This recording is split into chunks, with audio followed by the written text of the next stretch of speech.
ब्रह्मा द्वारा शिव जी को मनाना। मैत्रेय ख्वाच अत देवगुना सबे रुद्रानी कह पराजिता। शूलपद्विष्णिरिश गदाप्रिगमुद्गरे एक सच्छिन्भिन सर्वाणरा सर्तिक सिभ्या भयाकुला। स्वयंभू में नमस्कृत्य कार्स्य वे दिन दो शब्दार्थ। जब समस्त पुरोहित तथा यज्ञ सभा के सभी सदस्य और देवतागण शिवजी के सैनिकों द्वारा पराजित कर दिए गए और त्रिशूल तथा तलवार जैसे हथियारों से घायल कर दिए गए, तब वे डरते हुए ब्रह्मा जी के पास पहुंचे। उनको नमस्कार करने के पश्चात जो हुआ था, उन्होंने विस्तार से उसके विषय में बोलना प्रारंभ किया। उपलभ्य पुरिवेतद भगवानब्ज संभव नारायणश्च विश्वात्मा न कस्याधोरिमीयतु। 3 शब्दार्थ। ब्रह्मा तथा विष्णु दोनों ही पहले से जान गए थे कि दक्ष के यज्ञ स्थल में ऐसी घटनाएं होंगी, अतः पहले से पूर्वानुमान हो जाने से वे उस यज्ञ में नहीं गए। तात्पर्य, जैसा कि भगवद्गीता 7.26 में कहा गया है, वेदा समतीतानि वत्नानि चार्जुन। भगवान कहते हैं, जो कुछ भूतकाल में घटित हो चुका है और भविष्य में जो कुछ होने जा रहा है, मैं वह सब जानता हूँ। भगवान विष्णु सर्वज्ञ हैं, अतः वे जानते थे कि दक्ष की यज्ञशाला में क्या होगा। इसी कारण से न तो नारायण और न ही ब्रह्मा जी दक्ष के महान यज्ञ में सम्मिलित हुए। तदाकर्ण्य विभु प्रा तेजसी कृताक्षी क्षेमाय तत्सा भूयातन प्रायण बुभूषता। 4 शब्दार्थ। जब ब्रह्मा ने देवताओं तथा यज्ञ में सम्मिलित होने वाले सदस्यों से सब कुछ सुन लिया तो उन्होंने उत्तर दिया, यदि तुम किसी महापुरुष की निंदा करके उसके चरणकमलों की अवमानना करते हो तो यज्ञ करके तुम कभी सुखी नहीं रह सकते। तुम्हें इस तरह से सुख की प्राप्ति नहीं हो सकती। तात्पर्य, ब्रह्मा ने देवताओं को बताया कि यद्यपि दक्ष सकौम यज्ञ कर्मों के फल भोगना चाहता था, किंतु जब कोई शिव जैसे महान पुरुष का अपमान करता है तो वह उसे भोग नहीं सकता। ये तो दक्ष के लिए अच्छा हुआ कि वह युद्ध में मारा गया, क्योंकि यदि वह जीवित रहता तो वह बार-बार महापुरुषों के चरणकमलों को अपमानित करता। मनु के नियम के अनुसार यदि कोई व्यक्ति हत्या करता है तो दंड उसके हित में होता है, क्योंकि यदि ऐसा न हो तो वह बार-बार हत्याएं करके भविष्य में अपने अनेक जन्मों तक बंधन में पड़ता रहेगा। फलतः हत्यारे को राजदंड उचित होता है। जो अत्यधिक पापी हैं, यदि वे भगवान की कृपा से मार डाले जाते हैं तो यह उनके लिए अच्छा होता है। दूसरे शब्दों में ब्रह्मा जी ने देवताओं को बताया कि दक्ष का मारा जाना अच्छा ही रहा। अधापि यूयम कृतकृलबिषा भव ये बर्हिषो भाग भाग परादु प्रसाद्यध्व परिशुद्धत्नेत्सा प्रिप प्रसाद प्रगृहीता ध्रिपदाम। 5 शब्दार्थ। तुम लोगों ने शिव को प्राप्य यज्ञ भाग ग्रहण करने से वंचित किया है, अतः तुम सभी उनके चरण कमलों के प्रति अपराधी हो। फिर भी यदि तुम बिना किसी हिचक के उनके पास जाओ और उनको आत्मसमर्पण करके उनके चरण कमलों में गिरो तो वे अत्यंत प्रसन्न होंगे। तात्पर्य, शिव को आशुतोष भी कहा जाता है। आशु का अर्थ है बड़ी जल्दी तथा तोष का अर्थ है प्रसन्न होना। देवताओं को सलाह दी गई कि वे शिव के पास जाकर क्षमा मांगें और चूंकि शिव शीघ्र ही प्रसन्न हो जाने वाले हैं, अतः उनका काम अवश्य बन जाएगा। ब्रह्मा जी शिव के मन की बात अच्छी तरह जानते थे और उन्हें विश्वास था कि उनके चरण कमलों के अपराधी देवता वहां जाकर बिना हिचक के आत्मसमर्पण करने पर अपने पापों से मुक्त हो सकेंगे। आशासाना जीवित मध्वस्य लोक सपाल कुपिते न यस्मिन तमाशु देव प्रियया विहीन क्षमाप्यध्व हृदय विदुरुतय। 6 शब्दार्थ। ब्रह्मा ने उन्हें ये भी बतलाया कि शिव जी इतने शक्तिमान हैं कि उनके कोप से समस्त लोक तथा इनके प्रमुख लोकपाल तुरंत ही विनष्ट हो सकते हैं। उन्होंने ये भी कहा कि विशेषकर हाल ही में अपनी प्रियतमा के निधन के कारण वे बहुत ही दुखी हैं और दक्ष के कटुवचनों से अत्यंत मर्माहत हैं। ऐसी स्थिति में ब्रह्मा ने उन्हें सुझाया कि उनके लिए कल्याणप्रद ये होगा कि वे तुरंत उनके पास जाकर उनसे क्षमा मांगें। नाह न यज्ञो न च यूयम्ये ये देहभाजो मुनेयश्च तत्वम् विदु प्रमाण बलवीर्यो वा यस्यात्मतंत्रस्त का उपाय विदित से 7 शब्दार्थ।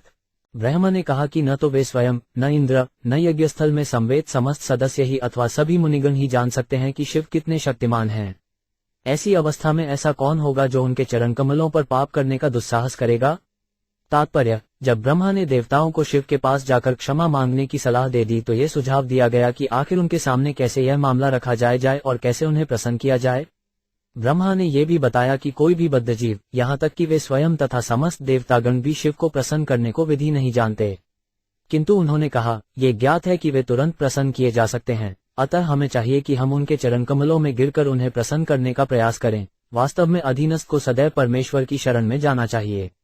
यही भगवद्गीता की शिक्षा है। भगवान प्रत्येक व्यक्ति को सभी प्रकार के आडंबरयुक्त पदों को त्यागने और उनको शरण में आने के लिए कहते हैं।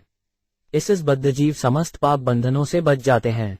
इसी प्रकार यहाँ पर ब्रह्मा ने सुझाव दिया कि वे शिव जी के पास जाकर उनके चरण कमलों को शरण ग्रहण करें, क्योंकि उनके अत्यंत दयालु होने तथा सरलता से प्रसन्न होने के कारण काम बन जाएगा।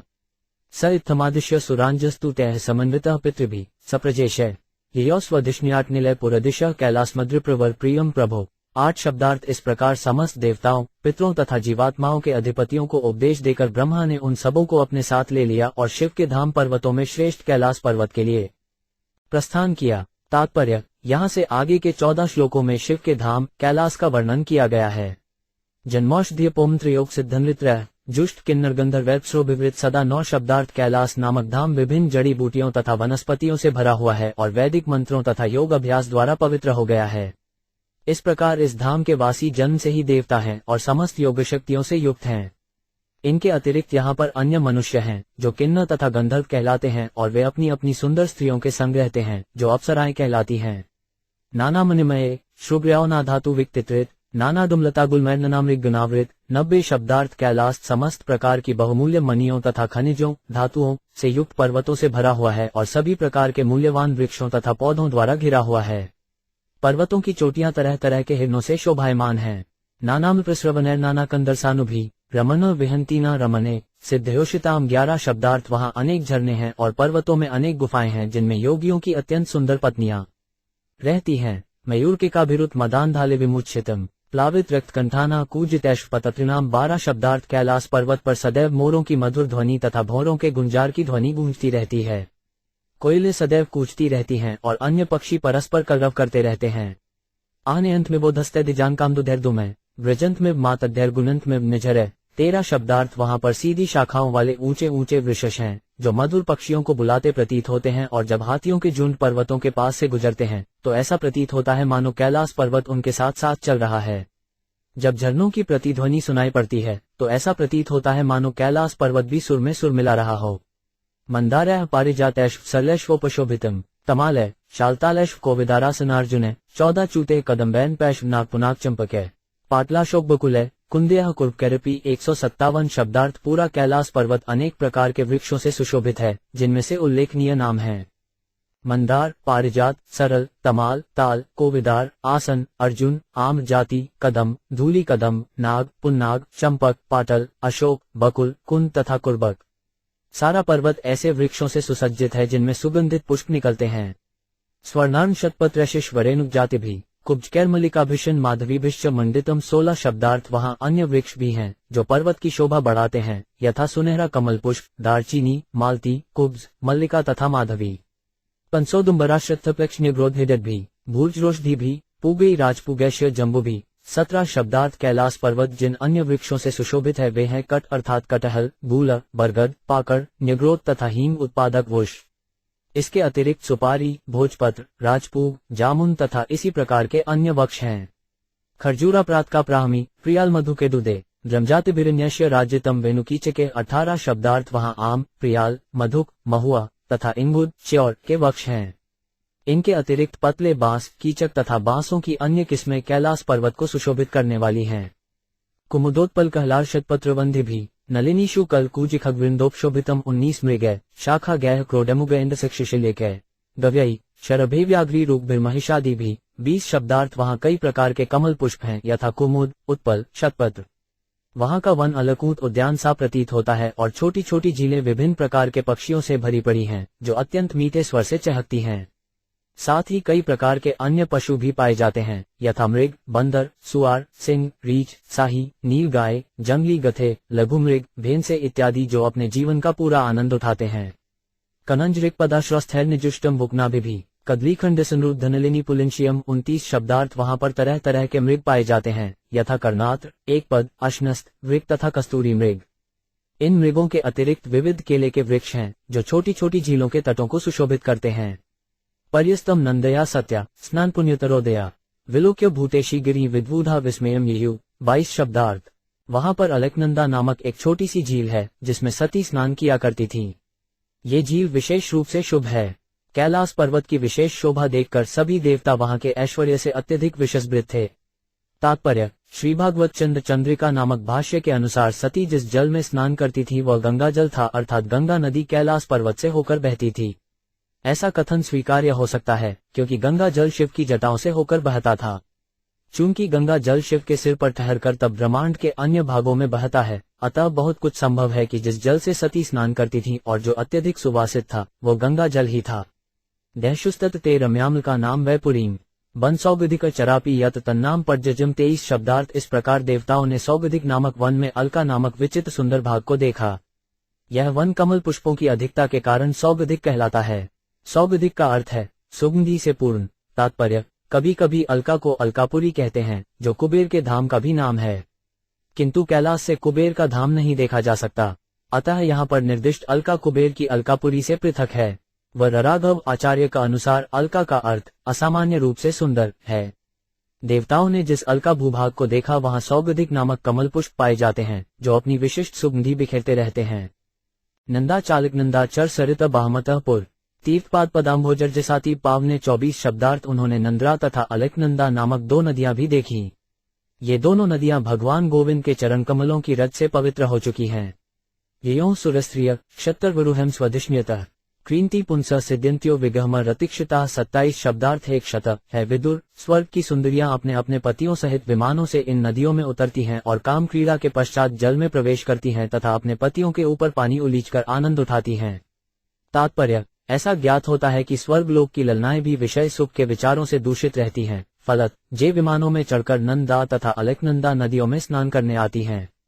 यह महत्वपूर्ण बात है कि इन दोनों नदियों का जल भगवान के चरण कमलों की रज से पावन होता रहता है। दूसरे शब्दों में, जिस प्रकार भगवान नारायण के चरण के अंगूठे से निकलने के कारण गंगा पवित्र है, उसी प्रकार से चाहे जल हो या कोई अन्य वस्तु जब वह भगवान की भक्ति के संपर्क में आती है तो वह पवित्र और दिव्य हो जाती है। भक्ति के विधि विधान इस सिद्धांत पर टिके हैं कि जो वस्तु भगवान के चरण कमलों के संपर्क में आती है वह भौतिक कल्मश से तुरंत मुक्त हो जाती है। स्वर्गलोक की सुंदरियां विषयी जीवन के दूषित विचार लेकर पवित्र नदियों में स्नान के लिए आती हैं और अपने पत्तियों पर पानी उछाल उछाल कर आनंदित होती हैं। इस संबंध में 2 शब्द अत्यंत महत्वपूर्ण हैं। रतिकर्षिता का अर्थ है कि रति सुख के पश्चात सुंदरियां कक्लांत हो जाती हैं। यद्यपि वे शारीरिक आवश्यकता में काम सुख को स्वीकार करती हैं, किंतु बाद में वे प्रसन्न नहीं चालीस होती। अन्य महत्वपूर्ण बात यह है कि भगवान गोविंद को तीर्थप्रद कहा गया है। तीर्थ का अर्थ है पवित्र स्थान तथा प्रा का अर्थ है भगवान के चरण कमल। लोग पवित्र स्थानों में अपने पाप बंधनों से छूटने के लिए जाते हैं।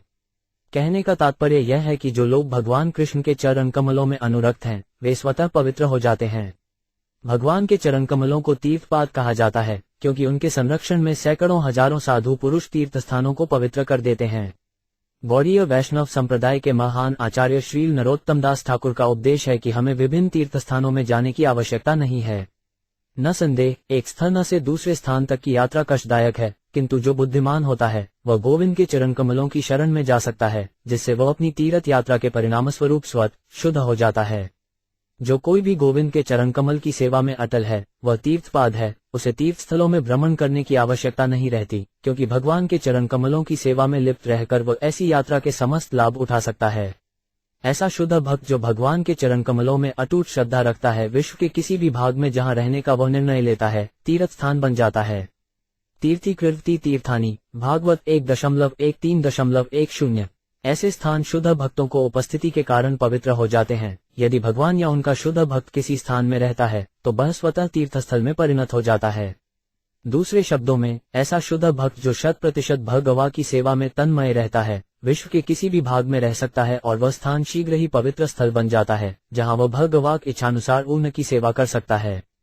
योस्तत्स्नान विश्रेष्ण कुड्डुमपिंजम वित्रिशों 5 पी पिबंत्यम पायंतो गजा गजी 26 शब्दार्थ। स्वर्गलोक की सुंदरियों द्वारा जल में स्नान करने के पश्चात उनके शरीर के कुमकुम के कारण वो जल पीला तथा सुगंधित हो जाता है।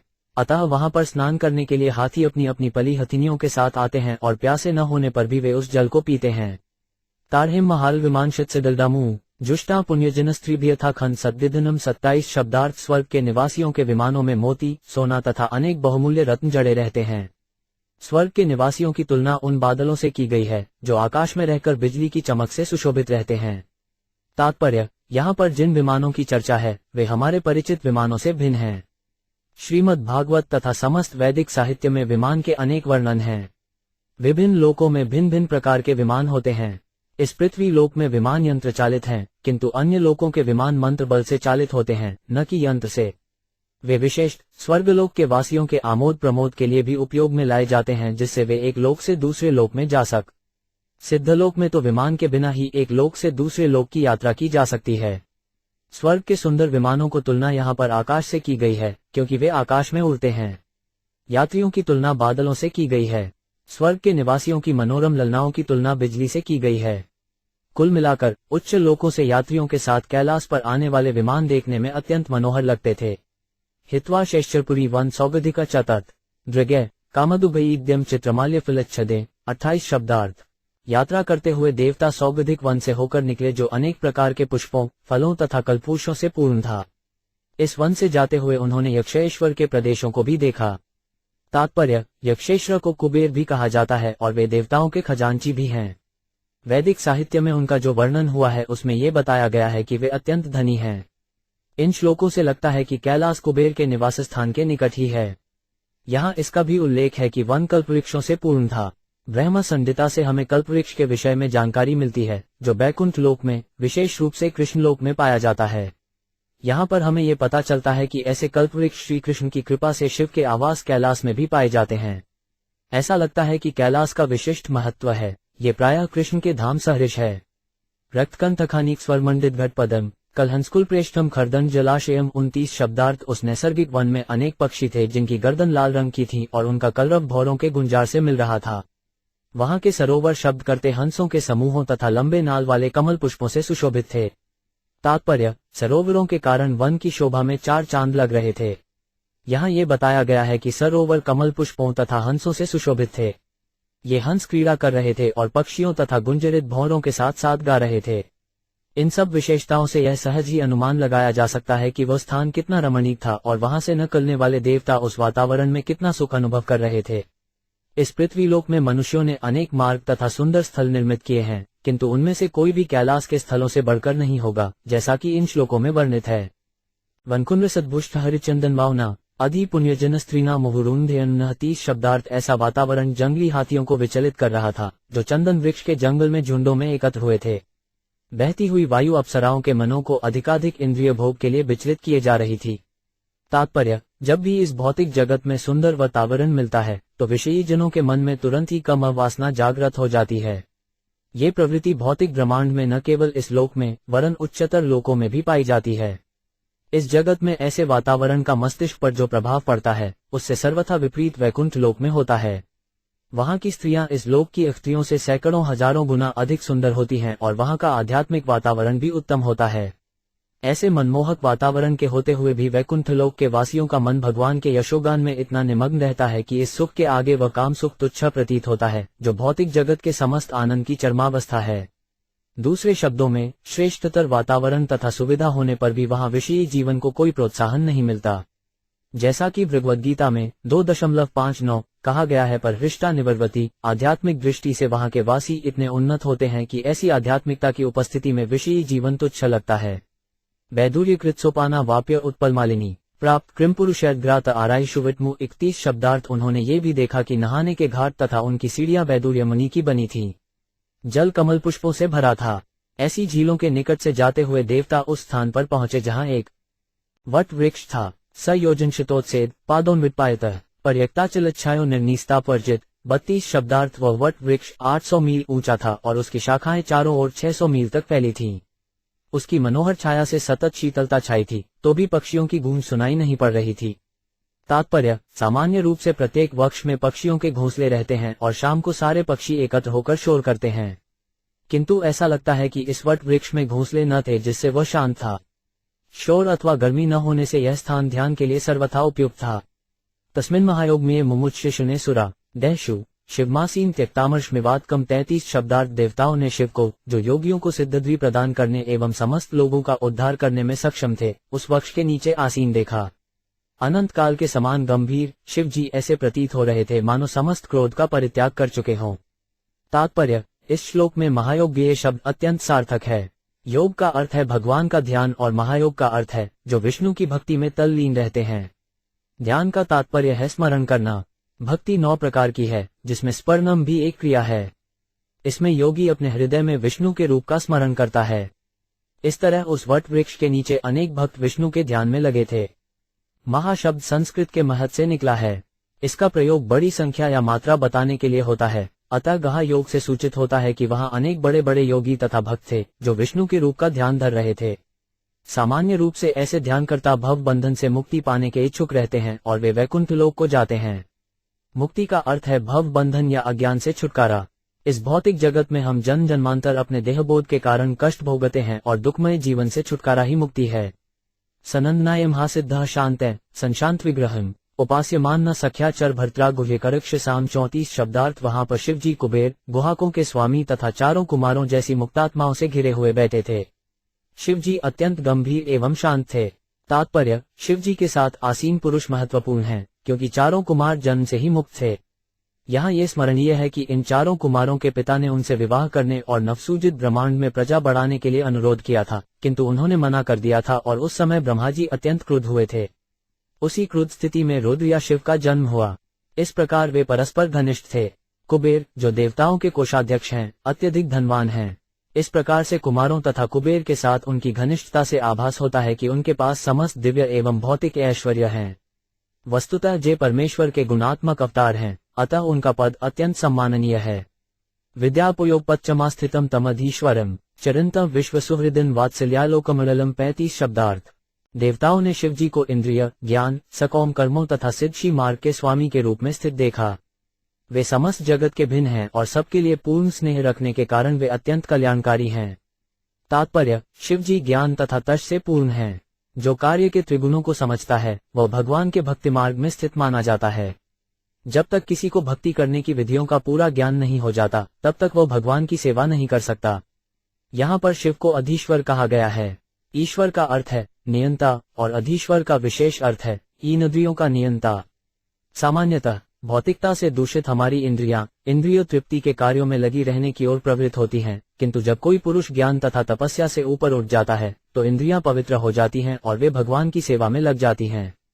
शिवजी ऐसी सिद्धि के प्रतीक हैं, अतः धर्मग्रंथों में कहा जाता है वैष्णवाना यथा शंभ, शिवजी वैष्णव हैं।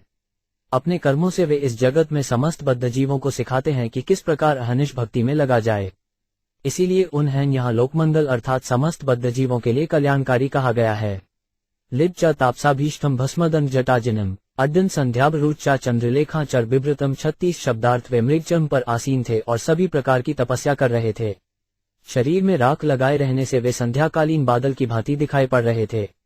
उनकी जटाओं में अर्धचंद्र का चिन्ह था, जो सांकेतिक प्रदर्शन है। तात्पर्य, शिव की तपस्या के चिन्ह वैष्णवों जैसे नहीं होते। वे सर्वश्रेष्ठ वैष्णव तो हैं, किंतु जे मनुष्यों की एक ऐसी विशेष श्रेणी के लिए लक्षण प्रदर्शित करते हैं जो वैष्णव नियमों का पालन नहीं कर सकते। शिव के अनुयायी शैव सामान्य रूप से शिव की ही भांति वेश बनाते हैं और कभी कभी वे गांजा तथा मादक द्रव्यों का सेवन करते हैं। वैष्णव धर्म के अनुयायी ऐसी आदतों को कभी स्वीकार नहीं कर सकते। उपचीत दर्भमया बस्या बहा सनातना नारदाय प्रवोष्ट पूछते श्रुणुता सताम 37 शब्दार्थ। वे तृण कुश के आसन पर बैठे थे और वहां पर उपस्थित सबों को, विशेष रूप से नारद मुनि को परम सत्य के विषय में उपदेश दे रहे थे। तात्पर्य, शिवजी कुशासन पर बैठे थे। कईयों की परम सत्य के विषय में ज्ञान प्राप्त करने के लिए तपस्या करने वाले लोग ऐसा ही आसन चुनते हैं। इस श्लोक में विशेष रूप से उल्लेख है कि वे सुविख्यात नारद मुनि से संभाषण कर रहे थे। नारद भक्ति के विषय में शिव से पूछ रहे थे और शिवजी सर्वश्रेष्ठ वैष्णव होने के नाते उन्हें उपदेश दे रहे थे। कहने का तात्पर्य यह है कि शिव तथा नारद वेद ज्ञान की चर्चा कर रहे थे, किंतु विषय था भक्ति। इस संबंध में दूसरी उल्लेखनीय बात यह है कि शिव महान उपदेशक हैं और नारद मुनि एक महान श्रोता हैं। अतः वैदिक ज्ञान का प्रमुख विषय भक्ति है। कृत्वोरो दक्षिणे सव्यम पाद पद्म तर्जान्युनी बाहु प्रकोष्ठे क्षमालामासीन तर्कमुद्रया 38 शब्दार्थ। उनका बायां पैर उनकी दाहिनी जांघ पर रखा था और उनका बायां हाथ बाईं जांघ पर था। दाहिने हाथ में उन्होंने रुद्राक्ष की माला पकड़ रखी थी। यह आसन वीरासन कहलाता है। इस प्रकार वे वीरासन में थे और उनकी अंगुली तर्क मुद्रा में थी। तात्पर्य, अष्टांग योग अभ्यास पद्धति के अनुसार यहाँ पर वर्णित आसन वीयसन कहलाता है। योगाभ्यास में 8 विभाग हैं, यथा यम नियम इत्यादि। वीरासन के अतिरिक्त अन्य आसन भी हैं, यथा पद्मासन, सिद्धासन। परमात्मा विष्णु की अनुभूति के स्तर तक उठे बगैर इन आसनों के अभ्यास को योग की अधावस्था नहीं कहा जा सकता। शिव को योगीश्वर कहा जाता है और कृष्ण को योगेश्वर कहा जाता है। योगीक्षर इस बात का सूचक है कि जहां तक योगाभ्यास का प्रश्न है, शिव को कोई पछाड़ नहीं सकता, जबकि योगेश्वर सूचित करता है कि कृष्ण को कोई योग की सिद्धि में पछाड़ नहीं सकता। एक अन्य सार्थक शब्द वक मुद्रा है। इसमें उंगलियां खुली रखी जाती हैं और दूसरी अंगुली को भुजा के सहित ऊपर उठाया जाता है, जिससे श्रोताओं पर किसी विषय वस्तु का प्रभाव पड़े। वास्तव में ये लाक्षणिक अभिव्यक्ति है। तम बहानिर्वाण समाधिमाश्रितम व्यूपाश्रितम गिरीश योग कक्षाम सलोकपाला मुनयो मनोना माद्य मनु प्राजज्न प्रणेमु। 39 शब्दार्थ। समस्त मुनियों तथा इंद्र आदि देवताओं ने हाथ जोड़कर शिवजी को सादर प्रणाम किया। शिवजी ने केसरिया वस्त्र धारण कर रखा था और समाधि में लीन थे, जिससे वे समस्त साधुओं में अग्रणी प्रतीत हो रहे थे। तात्पर्य: इस श्लोक में ब्रह्मानंद शब्द महत्वपूर्ण है। ब्रह्मानंद या ब्रह्म निर्वाण की व्याख्या प्रहलाद महाराज ने की है। जब मनुष्य अधोषज अर्थात भगवान में, जो भौतिक पुरुषों की ज्ञानेंद्रियों के परे हैं, पूर्णतया लीन हो जाता है, तो वह ब्रह्मानंद पद पर स्थित होता है। भगवान के अस्तित्व, नाम, रूप, गुण तथा लीलाओं के विषय में कोई धारणा बनाना कठिन है, क्योंकि वे भौतिकतावादी पुरुषों की अवधारणा से परे स्थित हैं। चूंकि भौतिकतावादी पुरुष न तो ईश्वर के संबंध में कुछ सोच विचार सकते हैं और न कोई धारणा बना सकते हैं, अतः वे ईश्वर को मृत मानते हैं, किंतु वास्तव में भगवान अपने सच्चिदानंद रूप में सदैव विद्यमान रहते हैं। ईश्वर के रूप में केंद्रित करके निरंतर ध्यान करना समाधि है। समाधि का अर्थ है केंद्रीभूत ध्यान, अतः जो व्यक्ति भगवान का सतत ध्यान करने की योग्यता रखता है, वह सदैव समाधि में रहता समझा जाता है और वह ब्रह्म निर्वाण या ब्रह्मानंद का आनंद लेता है। शिवजी में ये लक्षण प्रकट थे, अतएव ये कहा गया है कि वे ब्रह्मानंद मदे लीन थे। अन्य महत्वपूर्ण शब्द है योग कक्षाम। योग कक्षा एक आसन है जिसमें बाईं जांच को केसरिया रंग के गांठदार वस्त्र के नीचे दृढ़ता से स्थिर रखा जाता है। यहाँ पर मनु नाम आद्यम शब्द भी सार्थक है, क्योंकि उनसे दार्शनिक अथवा विचारपूर्ण व्यक्ति का बोध होता है। ऐसा व्यक्ति मनु कहलाता है। इस श्लोक में शिव को विचारवान व्यक्तियों का मुखिया कहा गया है। निस्संदेह शिव कभी व्यर्थ चिंतन में अपने को संलग्न नहीं करते, किंतु जैसा कि पिछले श्लोक में कहा गया है, वे असुरों को उनकी पतित अवस्था से उबारने के लिए सदैव चिंतित रहते हैं। कहा जाता है कि चैतन्य महाप्रभु के काल में सदाशिव अद्वैत प्रभु के रूप में प्रकट हुए और अद्वैत प्रभु का मुख्य कार्य था पतित आत्माओं को उबारकर कृष्ण भक्ति में लगाना। चूंकि लोग अपने को व्यर्थ के कार्यों में लगाए रहते थे जिससे उनकी भौतिक सत्ता बनी रहे, अतः भगवान शिव ने अपने अद्वैत रूप में परमेश्वर से प्रार्थना की कि वे भगवान चैतन्य के रूप में प्रकट हों, जिससे मोहग्रस्त जीवों का उद्धार हो सके।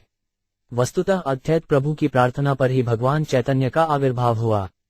इसी प्रकार शिवजी का एक संप्रदाय है जिसे रुद्र संप्रदाय कहते हैं। वे सदैव पतित आत्माओं के उद्धार के विषय में सोचते रहते हैं, जैसा कि अद्वैत प्रभु ने किया। सतुपलभ्यागतमात्म्योनि सुरस्यभिवंदिताडिघि उत्थाय चक्रे शीर्षाभिवंदन महतम कस्य यथैव विष्णु। 40 शब्दार्थ। शिवजी के चरण कमल देवताओं तथा असुरों द्वारा समान रूप से पूज्य थे, फिर भी अपने उच्च पद की परवाह न करके उन्होंने ज्यों ही देखा कि अन्य देवताओं में ब्रह्मा भी हैं, तो वे तुरंत खड़े हो गए और झुककर उनके चरण कमलों का स्पर्श करके उनका सत्कार किया, जिस प्रकार वामनदेव ने कश्यप मुनि को सादर नमस्कार किया था। तात्पर्य: कश्यप मुनि जीवात्माओं को श्रेणी में थे, किंतु उनके एक दिव्य पुत्र वामनदेव हुआ जो विष्णु का अवतार था। इस तरह वामनदेव ने भगवान होते हुए भी कश्यप मुनि को नमस्कार किया। इसी प्रकार जब भगवान कृष्ण बालक थे तो वे अपने माता तथा पिता नंद यशोदा को नमस्कार करते थे। यही नहीं, कुरुक्षेत्र के युद्ध में भी भगवान कृष्ण ने महाराज युधिष्ठिर के पांव छुए थे, क्योंकि वे ज्येष्ठ थे। तो ऐसा प्रतीत होता है कि भगवान हो या शिव तथा अन्य भक्त, सबों ने अपने अपने उच्च पद के बावजूद उदाहरण प्रस्तुत करते हुए शिक्षा दी कि किस प्रकार अपने गुरुजनों को नमस्कार करना चाहिए। शिव ने ब्रह्मा जी को नमस्कार किया, कईयों की वे उनके पिता थे, जिस प्रकार से कश्यप मुनि वामन के पिता थे। तथा प्रसिद्ध गणा महर्पे भी ये वै समन्ताद्नु नीललोहितम नमस्कृत प्राण शशाडुरु शेखर कृत प्रणाम प्रहसन्निवात्मभू। 41 शब्दार्थ। शिवजी के साथ जितने भी ऋषि यथा नारद आदि चैथे हुए थे, उन्होंने भी ब्रह्म को सादर नमस्कार किया। इस प्रकार पूजित होकर शिव से ब्रह्मा हंसते हुए कहने लगे। तात्पर्य: ब्रह्मा हंस रहे थे क्योंकि उन्हें पता था कि शिवजी जिस प्रकार जल्दी प्रसन्न होते हैं, उसी तरह वे जल्दी क्रुद्ध भी हो जाते हैं। उन्हें भय था कि वे कहीं क्रुद्ध न हो, क्योंकि उनकी पत्नी का निधन हो चुका था और वे दक्ष द्वारा अपमानित हो चुके थे। अतः अपने भय को छिपाने के लिए वे हंसे और शिव को इस प्रकार से संबोधित किया। प्रयोवाच जाने त्वामीश विश्वस्ते जगतों योनिबीजयो शक्ते शिवस्य चंश पर यतरहा निरंतरम। 42 शब्दार्थ। ब्रह्मा ने कहा, हे शिव, मैं जानता हूँ कि आप सारे भौतिक जगत के नियंता, दृश्य जगत के माता पिता और दृश्य जगत से भी परे पर रहा हैं। मैं आपको इसी रूप में जानता हूँ। तात्पर्य: यद्यपि शिव ने ब्रह्मा को सादर नमस्कार किया था, किंतु ब्रह्मा जानते थे कि शिव का पद उनसे बड़ा है। शिव के पद का वर्णन ब्रह्म संहिता में इस प्रकार दिया हुआ है: भगवान विष्णु तथा शिव की मूल स्थितियों में कोई अंतर नहीं है, तो भी शिव भगवान विष्णु से भिन्न है। वहाँ यह उदाहरण दिया गया है कि दही में जो दूध है, वह दूध से जिससे दही बना है, भिन्न नहीं है।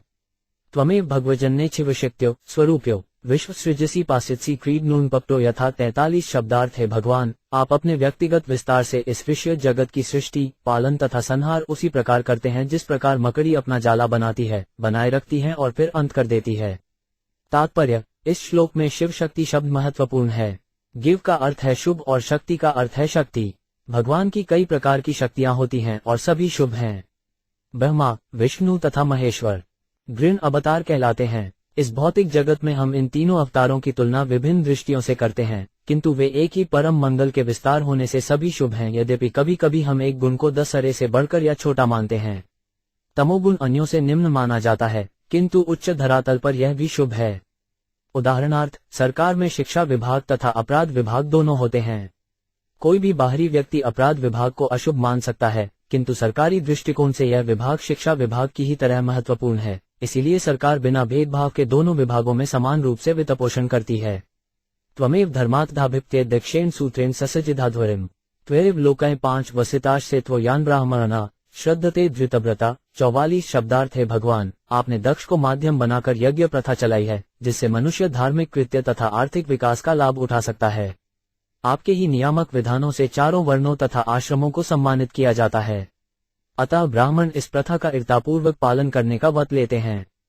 तात्पर्य, वर्ण तथा आश्रम की वैदिक प्रणाली की कभी भी अनदेखी नहीं की जानी चाहिए। कईयों की मानव समाज में सामाजिक तथा धार्मिक व्यवस्था बनाए रखने के लिए ही भगवान स्वयं ये विभाग किए। ब्राह्मणों को समाज का बुद्धिजीवी वर्ग होने के नाते इस विधि विधान का दृढ़ता से पालन करने का व्रत लेना चाहिए। इस कलह में वर्गहीन समाज का निर्माण करने तथा वर्ण एवं आश्रम के नियमों का पालन न करने की प्रवृत्ति एक असंभव स्वप्न का प्राकट्य है। सामाजिक तथा आध्यात्मिक व्यवस्था के विनाश से वर्गहीन समाज की कल्पना कभी भी साकार नहीं हो सकती। मनुष्यों को सृष्टा की तुष्टि के लिए वर्ण तथा आश्रम के नियमों का कड़ाई से पालन करना चाहिए, क्योंकि भगवद्गीता में भगवान कृष्ण द्वारा कहा गया है कि चारों वर्णों की सृष्टि भगवान द्वारा हुई। उन्हें इसी के अनुसार कार्य करना चाहिए और ईश्वर को प्रसन्न रखना चाहिए। जिस प्रकार शरीर के भिन्न भिन्न अंग उसकी सेवा में लगे रहते हैं, अपने विद्युत रूप में ही पुरुषोत्तम भगवान पूर्ण हैं। ब्राह्मण, क्षत्रिय, वैश्य तथा शूद्र ईश्वर के विराट रूप के क्रमशः मुख, बाहु, उदर तथा पांव हैं। जब तक वे परम पूर्ण स्वरूप की सेवा में लगे रहते हैं, तभी तक उनका पद सुरक्षित है, अन्यथा वे पक्ष भ्रष्ट होने से पतित हो जाते हैं। त्वम कर्मणा मर्मलाना कर्तु स्वलोक तनुषे स्वः परवा अमरलाना चर तमिज मूलबना विपर्यय केन तदेव कस्यचित। 45 शब्दार्थ है परम मंगलमय भगवान, आपने स्वर्गलोक, वैकुंठलोक तथा निर्गुण ब्रह्मलोक को शुभ कर्म करने वालों का गंतव्य निर्दिष्ट किया है। इसी प्रकार जो दुराचारी हैं उनके लिए अत्यंत घोर नरकों की सृष्टि की है। तो भी कभी कभी ये गंतव्य उलझ जाते हैं। इसका कारण तय कर पाना अत्यंत कठिन है। तात्पर्य, भगवान को परमेच्छा कहा गया है। परमेच्छा से ही प्रत्येक घटना घटती है। इसीलिए कहा जाता है कि उनकी इच्छा के बिना एक पत्ती भी नहीं हिल सकती। सामान्य रूप से नियम यह है कि शुभ कर्म करने वाले स्वर्गलोक को जाते हैं, भक्तजन वैकुंठलोक को जाते हैं और निर्गुण चिंतक निर्गुण ब्रह्म तेज में पद पाते हैं। किंतु कभी कभी ऐसा होता है कि अजामिल जैसे पापी केवल नारायण का नाम लेने से तुरंत ही वैकुंठलोक को प्राप्त होते हैं। यद्यपि अजामिल अपने पुत्र नारायण को पुकार रहा था, किंतु भगवान नारायण ने इसे गंभीरता से ग्रहण करते हुए उसके पापपूर्ण कर्मों के बावजूद उसे वैकुंठलोक भेज दिया। इसी प्रकार राजा दक्ष सदैव यज्ञों के शुभ कर्म में लगा रहता था, किंतु शिव से रंच मनमुटाव के कारण उसे घोर रूप से दंडित किया गया।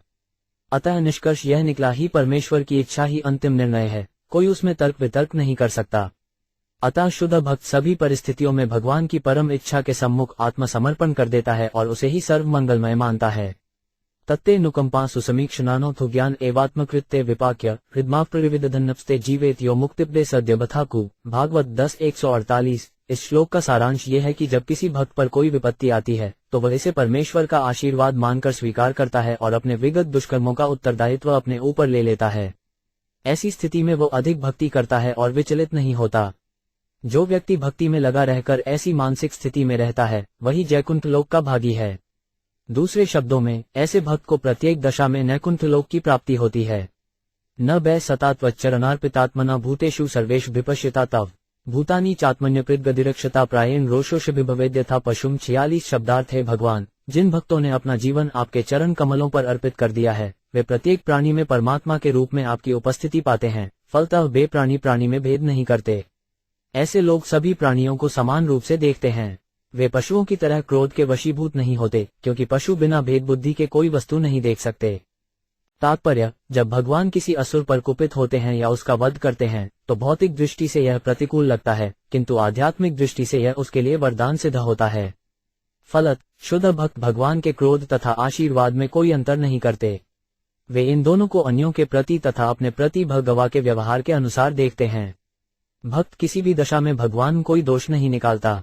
पृथ्य कर्मशो दुराशया परोयनार्पितद्गुजोडनिशम परांदुरुतर्वितुदंतिरुंतुडस्तानपावशीदेव वधान्भवधिद 47 शब्दार्थ। जो लोग भेद बुद्धि से प्रत्येक वस्तु को देखते हैं, जो केवल सकौम कर्मों में लिप्त रहते हैं, जो तुच्छ बुद्धि हैं, जो अन्यों के उत्कर्ष को देखकर दुखी होते हैं और उन्हें कटु तथा मर्मभेदी वचनों से पीड़ा पहुंचाते रहते हैं, वे तो पहले से विधाता द्वारा मारे जा चुके हैं। अतः आप जैसे महान पुरुष द्वारा उनको फिर से मारने की कोई आवश्यकता नहीं रह जाती। तात्पर्य, जो व्यक्ति भौतिकतावादी हैं, जो भौतिक लाभ के लिए सकौम कर्मों में लगे रहते हैं, वे अन्यों का उत्कर्ष नहीं देख सकते। केवल कतिपय कृष्ण भक्तों को छोड़कर सारा विश्व ऐसे ईर्ष्यालु लोगों से पूर्ण है, जो सदैव चिंताओं से ग्रस्त रहते हैं, क्योंकि वे शरीर के प्रति आसक्त हैं और आत्म साक्षात्कार से रहित हैं। चूंकि उनके हृदय सदैव चिंता से ग्रस्त रहते हैं, अतः यह मान लेना चाहिए कि विधाता ने उन्हें पहले ही मार दिया है। अतः स्वरूप सिद्ध वैष्णव होने के नाते शिवजी को सलाह दी गई कि वे दक्ष का वध न करें। वैष्णव को पर दुखी कहा जाता है, क्योंकि यद्यपि वह किसी भी अवस्था में स्वयं दुखी नहीं होता, किंतु अन्यों के दुख से दुखी रहता है। अतः वैष्णव को चाहिए कि न तो शरीर न ही मन के किसी कर्म द्वारा किसी का वध करने का यत्न करे, किंतु उसे चाहिए कि दयावश वो अमन्यों में कृष्ण चेतना जगाने का प्रयास करे। कृष्ण भावनामृत आंदोलन संसार के ईर्ष्यालु मनुष्यों को माया के चंगुल से छुड़ाने के लिए ही प्रारंभ किया गया है। यद्यपि कभी कभी भक्त संकट में फंस जाते हैं, किंतु सब कुछ सहकर वे कृष्ण भावनामृत को अग्रसर करते हैं। भगवान चैतन्य का उपदेश है, कृणादपि सुनिचैन तरोरापि सहिष्णुना अगानीना गांडेन कीर्तनीय सदा हरि। अपने को तन्के से भी तुच्छ मानकर विनम्र भाव से मनुष्य को भगवान के पवित्र नाम का जाप करना चाहिए। मनुष्य को वृक्ष से भी अधिक सहिष्णु होना चाहिए, उसे अहंकार से रहित होना चाहिए और अन्यों का आदर करने के लिए उद्यत रहना चाहिए। ऐसी स्थिति में ही मनुष्य भगवान के पवित्र नाम का निरंतर जाप कर सकता है। जिशाप्तिक 3, वैष्णव को चाहिए कि वह हरिदास ठाकुर, नित्यानंद प्रभु जैसे वैष्णवों का तथा भगवान जीसस क्राइस्ट का अनुकरण करे। पहले से मारे गए किसी को पुनः मारने की आवश्यकता नहीं है, किंतु स्मरण रहे कि वैष्णव को विष्णु या वैष्णवों की निंदा नहीं सहनी चाहिए, भले ही वह अपनी निंदा सहन कर ले। यस्मिर्दा पुष्करनाभमाय या दुरंतया स्पृष्टधिया पृथगशः कुर्वती तत्र हमनुकंप्या कुपा न साधवो देव बलात्कृते क्रमम 48 शब्दार्थ है। भगवान, यदि कहीं भगवान की दुर्लभ्य माया से पहले से मोहग्रस्त भौतिकतावादी संसारी कभी कभी पाप करते हैं, तो साधु पुरुष दया करके इन पापों को गंभीरता से नहीं लेता। ये जानते हुए कि वे माया के वशीभूत होकर पाप कर्म करते हैं, वो उनका प्रतिघात करने में अपने शौर्य का प्रदर्शन नहीं करता। तात्पर्य, कहा गया है कि तपस्वी का अलंकार तो क्षमाशीलता है। संसार के आध्यात्मिक इतिहास में बहुत से ऐसे उदाहरण हैं जब अनेक साधु पुरुषों को वृथा ही पीड़ित किया गया, किंतु समर्थ होते हुए भी उन्होंने कोई प्रतिक्रिया नहीं की। उदाहरणार्थ, परीक्षित महाराज को एक ब्राह्मण बालक ने वृथा ही शाप दे दिया था, और यद्यपि बालक के पिता ने खेद व्यक्त किया था, किंतु महाराज परीक्षित ने शाप स्वीकार किया और ब्राह्मण बालक के इच्छानुसार 1 सप्ताह के भीतर मर जाना स्वीकार कर लिया। महाराज परीक्षित सम्राट थे और भौतिक तथा आध्यात्मिक शक्तियों से पूर्ण थे, किंतु ब्राह्मण जाति के प्रति सम्मान एवं दया के कारण उन्होंने ब्राह्मण बालक के कर्म को रोका नहीं, वरन 7 दिनों के भीतर मरना स्वीकार कर लिया। चूंकि भगवान कृष्ण चाहते थे कि परीक्षित महाराज इस दंड को स्वीकार करें जिससे श्रीमद्भागवत की शिक्षा विश्व में प्रकट हो, फलत परीक्षित महाराज को उपदेश दिया गया कि वे कोई बदला न लें। वैष्णव अन्यों के लाभ के लिए सहिष्णु होता है।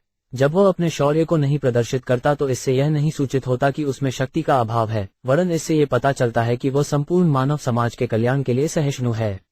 भवांस्तु पुंसः परमस्य माया दुरंत्यस्पृष्टंति समस्थक तया हतात्म स्वनुकर्म चेत स्व अनुग्रह कर्तुमिहाइसी प्रभो 49 शब्दार्थ है। भगवान, आप परमात्मा की माया के मोहक प्रभाव से कभी मोहित नहीं होते, अतः आप सर्वज्ञ हैं, और जो उसी माया के द्वारा मोहित एवं सकौम कर्मों में अत्यधिक लिप्त हैं, उन पर कृपालु हो और अनुकंपा करें। तात्पर्य, वैष्णव कभी भी बहिरंगा शक्ति के प्रभाव से मोहित नहीं होता, क्योंकि वो भगवान की प्रेमाभक्ति में लगा रहता है।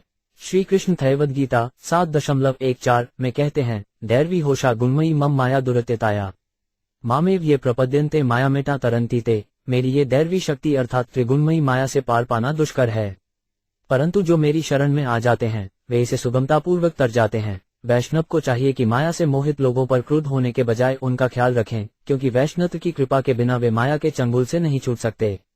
जो माया द्वारा तिरस्कृत हो चुके हैं उनकी रक्षा भक्तों की अनुकंपा से होती है। वाच्छाकल्पतरुभ्यश्च कृपा सिंधुभ्य एव च पतितानां पावनेभ्यो वैष्णवेभ्यो नमो नमः। मैं भगवान के समस्त वैष्णव भक्तों को सादर नमस्कार करता हूँ। वे कल्पतरु के समान हैं, जो सबकी इच्छाओं को पूरा करने वाले हैं। वे पतित बद्ध आत्माओं के लिए दया से ओतप्रोत रहते हैं। जो माया के वश में हैं, वे सकौम कर्म के प्रति आकर्षित होते हैं, किंतु वैष्णव उपदेशक उनके हृदयों को भगवान श्री कृष्ण की ओर आकर्षित करता है। कुर्वध्वस्योधर्न हत्स्य भो त्वयास्माप्स्यत मनो प्रजाप्ते न यत भाग तव भागिनो ददु क्याजिनो यैन मखो निनियते। 50 शब्दार्थ है। शिव, आप यज्ञ का भाग पाने वाले हैं तथा फल प्रदान करने वाले हैं। दुष्ट पुरोहितों ने आपका भाग नहीं दिया, अतः आपने सर्वस्व ध्वंस कर दिया, जिससे यज्ञ अधूरा पड़ा है। अब आप जो आवश्यक हो करें और अपना उचित भाग प्राप्त करें। जीवताधयजमानो 5 यम प्रपद मेटाक्षिणी भगः भूगो एम श्रुणी रोहंतु कृष्णो दनताश्म पूर्ववत। 51 शब्दार्थ है। भगवान, आपकी कृपा से यज्ञ के कर्ता राजा दक्ष को पुनः जीवन दान मिले, भग को उसके नेत्र मिल जाएं, भूगु को उसकी मूंछें तथा पूषा को उसके दांत मिल जाएं। देवाना भग्नगात्राणामृत विजाचायुधायम भी भवतानुगृहीतानामाशु मन्यो 5 स्तवनातुर 52 शब्दार्थ है। शिव, जिन देवताओं तथा पुरोहितों के अंग आपके सैनिकों द्वारा क्षत विक्षत हो चुके हैं, वे आपकी कृपा से तुरंत ठीक हो जाएं। ऐप्ते रुद्र भागो 5 तु यदृच्छिष्टो 5 ध्वरस्य वै यज्ञस्ते रुद्र भागेन कल्पतामद्य यज्ञहन। 53 शब्दार्थ है। यज्ञ विध्वंसक, आप अपना यज्ञ भाग ग्रहण करें और कृपापूर्वक यज्ञ को पूरा होने दें। तात्पर्य, यज्ञ भगवान को प्रसन्न करने के लिए संपन्न किया गया उत्सव है। श्रीमद्भागवत के प्रथम स्कंद के 2वें अध्याय में उल्लेख है कि प्रत्येक व्यक्ति को यह समझने का प्रयास करना चाहिए कि श्री गवाह उसके कार्य से प्रसन्न है या नहीं। अर्थात हमारे कर्मों का उद्देश्य भगवान को प्रसन्न करना होना चाहिए। जिस प्रकार कार्यालय में कार्यकर्ताओं का ये कर्तव्य है कि वे इस बात को ध्यान में रखें कि मालिक या स्वामी प्रसन्न हुआ है या नहीं, उसी प्रकार हम सबक ये कर्तव्य है कि हम ये देखें कि भगवान हमारे कार्यों से प्रसन्न तो हैं। परमेश्वर को प्रसन्न करने वाले कर्मों का आदेश वैदिक साहित्य में है और ऐसे कर्मों का संपन्न होना यज्ञ कहलाता है। दूसरे शब्दों में, परमेश्वर के हित में कर्म करना यज्ञ कहलाता है। मनुष्य को ये भली भांति समझ लेना चाहिए कि यज्ञ के अतिरिक्त जो भी कर्म किया जाता है वह भवबंधन का कारण होता है।